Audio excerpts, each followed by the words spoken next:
Bicara oleh Sofyan dari Fakultas Ekonomi Prodi Akuntansi. Di sini saya akan menjelaskan bab 5 yaitu mengenai jenazah. Hal yang dianjurkan dalam menghadapi orang sakaratul maut yang pertama adalah dengan membaringkannya dengan mengarahkan bagian lambung kanannya ke arah kiblat. Jika memungkinkan meletakkannya dengan posisi sebagaimana posisi mayat di dalam kubur, sehingga jasad bagian depan atau dada yang menghadap kiblat. Keadaan seperti ini pada dianjurkan Nabi SAW. Yang kedua, talqin. Talqin yaitu mengingatkan dan mengajarkan mengucapkan kalimat syahadat, yaitu la ilaha illallah. Yang kedua, membaca ayat-ayat Al-Quran. Keempat, menutup atau memejamkan kedua mata. Yang terakhir, menutup sekujur tubuh. Memandikan. Hukum memandikan jenazah. Kebanyakan ahli fikih termasuk di dalamnya Imam Abu Hanifah, Imam Syafi'i, Imam Malik, dan Imam Ahmad bin Hanbal mengatakan bahwa hukum memandikan jenazah seorang muslim adalah fardu kifayah.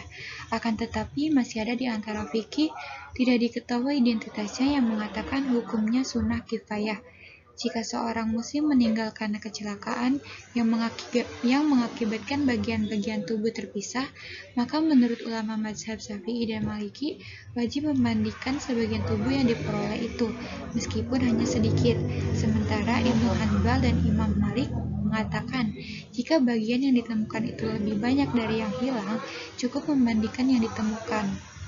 Mengenai hukum memandikan seorang yang mati dalam peperangan melawan orang-orang musyrik atau mati syahid, terdapat beberapa pendapat ahli yang berbeda. Jumhur ahli fikih misalnya mengatakan tidak wajib memandikannya karena ia mati dalam keadaan syahid. Selanjutnya, orang yang berhak memandikan. Para ahli fikih bersepakat mengatakan bahwa akan memandikan mayat laki-laki adalah laki-laki dan yang memandikan mayat perempuan adalah perempuan. Ahli fikih dari kalangan Hanabilah berpendapat suami tidak boleh memandikan mayat istrinya karena hubungan perkawinan antara keduanya telah berakhir seiring dengan kematian istrinya. Akan tetapi jika tidak ada yang memandikan selain suami, maka dalam keadaan ini suami boleh dengan mentayamumkannya dan tidak boleh memandikannya. Karena dengan tayamum hal-hal yang tidak baik dapat dihindari. Lain halnya jika yang meninggal lebih dahulu adalah suami. Dalam hal ini, menurut Hanabilah, boleh istri memandikannya karena statusnya sebagai istri masih langsung selama ia dalam iddah wafat. Mayoritas ahli fikih berpendapat atas bolehnya suami memandikan mayat istrinya. Demikian juga halnya istri memandikan mayat suaminya dengan syarat perkawinan mereka tidak terputus oleh talak sampai salah seorang di antara keduanya wafat. Syarat-syarat orang yang memandikan beragama Islam yang pertama,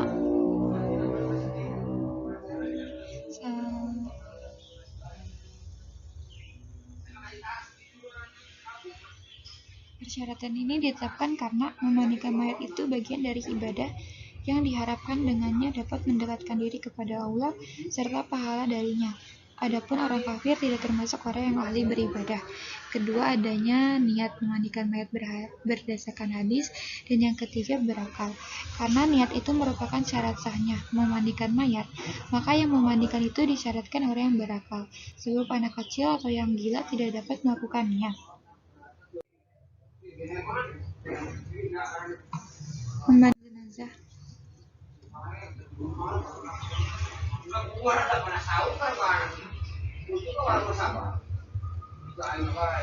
Yang pertama, menutup sekujur. Sebelum memandikan, lebih dahulu membersihkan tubuhnya.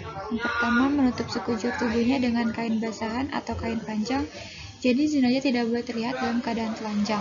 Memasang kain sarung tangan bagi yang memandikan, kemudian memulai membersihkan tubuh jenazah dari semua kotoran dari rongga tubuhnya dapat dilakukan dengan cara menekan-nekan perutnya secara perlahan-lahan. Dan yang ketiga, selama membersihkan badannya, sebaiknya air terus dialirkan mulai dari ujung kepala sampai bagian kaki. Setelah semua badan dianggap bersih, baru jenazah diwujudkan seperti orang yang hidup, diwudukan. Setelah selesai membersihkan, adalah memandikannya dengan cara yang berikut. Mengalirkan air ke sekujur tubuhnya dengan memulai dari bagian kepala sebelah kanan sampai ke kaki. Kemudian melanjutkan ke bagian kiri dengan cara yang sama. Kedua, membersihkannya dengan air sabun yang berakhir dengan air bersih yang telah bercampur dengan wangi-wangian. Ketiga, memandikan jenazah itu sebaiknya dilakukan 3 kali atau lebih dengan cara yang sama sehingga diyakini kebersihannya. Mengkafani jenazah. Hukum mengkafaninya itu sebagaimana juga memandikan. Hukum mengkafani jenazah sebagaimana juga memandikannya, hukumnya pun fardu. Ketentuan kafan dan cara mengkafani.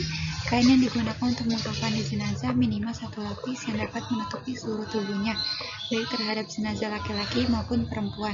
Sedang warna yang paling afdal adalah warna putih, karena Nabi menyuruhnya umat untuk mengkafani dengan kain putih. Kain yang digunakan mengkafani mayat laki-laki maksimal 3 lapis tanpa baju dan sorban. Tata cara mengkafani mayat perempuan maksimal 5 lapis yang terdiri dari selendang, baju, dan sarung. 2 lapis untuk membungkus seluruh tubuhnya.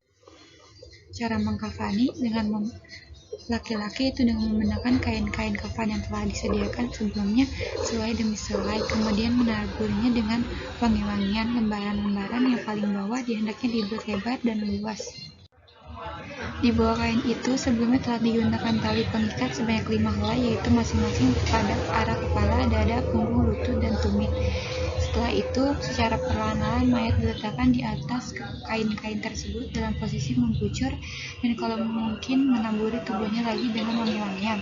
Selanjutnya menyelimutkan kain kafan yang dimulai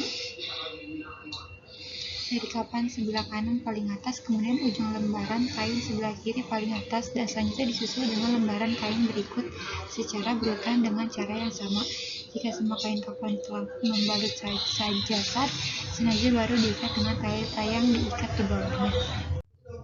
Jenazah perempuan sama halnya dengan jenazah laki-laki, namun kain kafan sebaiknya disediakan 5. Hukum mensolatkan jenazah. Para ahli telah sepakat menetapkan bahwa hukum sholat jenazah itu adalah wajib fardu kifayah. Syarat sholat jenazah yang pertama, pada sholat jenazah disyaratkan seperti yang disyaratkan pada sholat wajib, yaitu keharusan menutup aurat, suci badan, tepat dan pakaian dari najis, suci dari hadis kecil dan hadis besar. Jenazah yang akan disolatkan itu sudah lebih dahulu dimandikan dan dikafani. Bagi wajib dimandikan dan dikafani, meletakkan jenazah di sebelah kiblat yang menentukannya. Rukun sholat jenazah: niat, berdiri selama sholat, takbir selama 4 kali, membaca surat Al-Fatihah, membaca sholawat atas Nabi SAW setelah takbir kedua, membaca doa bagi mayat pada takbir ketiga, dan salam setelah doa pada takbir keempat. Rukun sholat jenazah: pada takbir pertama membaca surat Al-Fatihah, pada takbir kedua membaca sholawat atas Nabi, pada takbir ketiga membaca doa, dan takbir keempat membaca. Baik, sekian saja yang bisa dapat saya sampaikan mengenai jenazah. Wassalamualaikum warahmatullahi wabarakatuh.